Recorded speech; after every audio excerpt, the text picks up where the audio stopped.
अस्सलामुअलैकुम garden suggestions के YouTube channel में आप सबको वेलकम। आज हम आए हुए हैं एक वर्मी कंपोस्ट फार्म पे जहाँ पे वर्मी कंपोस्ट बन रही है। तो हम आपको दिखाएंगे वर्मी कंपोस्ट बनती कैसे है, कैसे उसको ऑर्गेनिकली न्यूट्रिएंट्स बढ़ाए जाते हैं, क्या सब चीज़ें प्रोसेस की जाती हैं। तो ये गोबर से बनती है बेसिकली। तो सबसे पहले ये लोग गोबर मंगवाते हैं। गोबर मंगवाने के बाद अंदर शेड बने हुए हैं, शेड के अंदर ये उसके बेड्स लगाते हैं और फिर वर्मी कंपोस्ट तैयार करते हैं। आए देखें अंदर जाके कि कैसे तैयार होती है। तो ये अंदर इनके बेड्स लगे हुए हैं, डिफरेंट तकरीबन 100 फीट के बेड्स हैं। और इस पे वर्मी कंपोस्ट के क्या स्टेजेस होते हैं उनको जाके जानते हैं। अस्सलाम वालेकुम। ये एक वर्मी कंपोस्ट का बेड है जिसकी जो लंबाई आप देख रहे हैं तकरीबन 100 फीट के करीब है। अब ये 100 फीट वर्मी कंपोस्ट बेड बनाने के लिए हमने सबसे पहले इस पर डाला है गोबर, जो कि गाय का गोबर होता है, बाड़ों का। ये डायरेक्ट गोबर होता है, आप ये देख सकते हैं गोबर के डलें।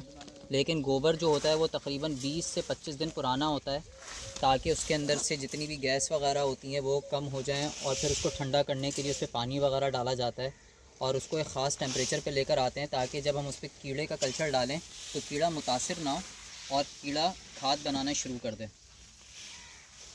अब इसके बाद क्या फिर आता है हमारे पास? गोबर का जो हम बेड बनाते हैं उसमें सबसे पहले ये ख्याल करते हैं कि उसका स्टैंडर्ड साइज़ क्या है। तो वर्मी कंपोस्ट बेड बनाने के लिए जो नॉर्मली स्टैंडर्ड साइज़ ये होता है कि 4 फीट इसकी चौड़ाई होनी चाहिए और लंबाई ये आप पर मुनसर है कि आप कितना बड़ा बेड बनाते हैं। 10 फीट, 20 फीट, जिस तरह आप देख रहे हैं कि हमने 100 फीट का बेड बनाया हुआ है, लेकिन इसकी जो स्टैंडर्ड विद है वो 4 फीट है। 4 फीट में आप इसके अंदर इसकी स्टैंडर्ड विद रखते हुए गोबर या काव मैन्योर, जो भी आप मैन्योर यूज़ करते हैं वो डालेंगे। 10 फीट के अंदर तकरीबन आप ये समझें कि 400 किलो के करीब इसमें गोबर डलता है और फिर उसके ऊपर तकरीबन 10 फीट पे 10 किलो कल्चर डाला जाता है। ये आपका बेड बनाने का तरीका है। अब हम चलते हैं आगे।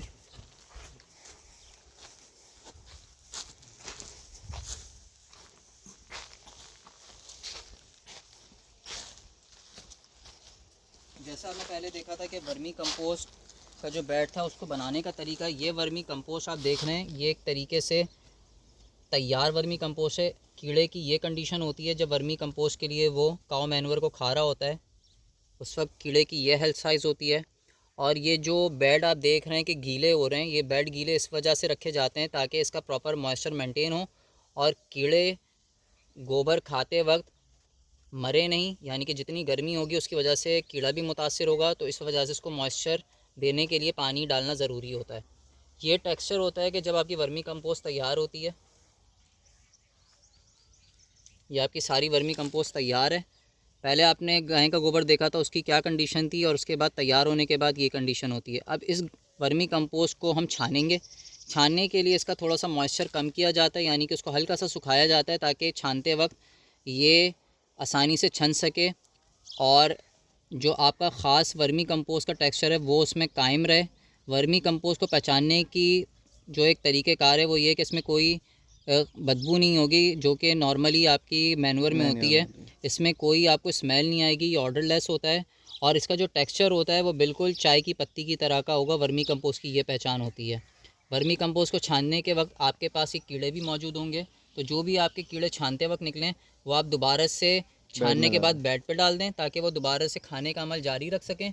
और वर्मी कंपोस्ट जो छनी हुई आपके पास प्रोडक्ट होती है फिर आप उसको अपने फसल पे इस्तेमाल कर सकते हैं। अच्छा, इसमें न्यूट्रिएंट्स में क्या फ़र्क आता है कि नॉर्मल गोबर में हम उसको कीड़े को खिला के उसके बाद न्यूट्रिएंट्स क्या फ़र्क आ रहा है? देखें, न्यूट्रेंट्स में अगर आप बात करेंगे तो न्यूट्रेंट से ज़्यादा पैथोजन में बहुत फ़र्क आता है। पैथोजन आप ये कह सकते हैं कि वो बैक्टीरिया है जो कि किसी भी हवाले से, चाहे इंसानी सेहत हो या फसल हो या ज़मीन हो, उसके लिए ख़तरनाक होता है।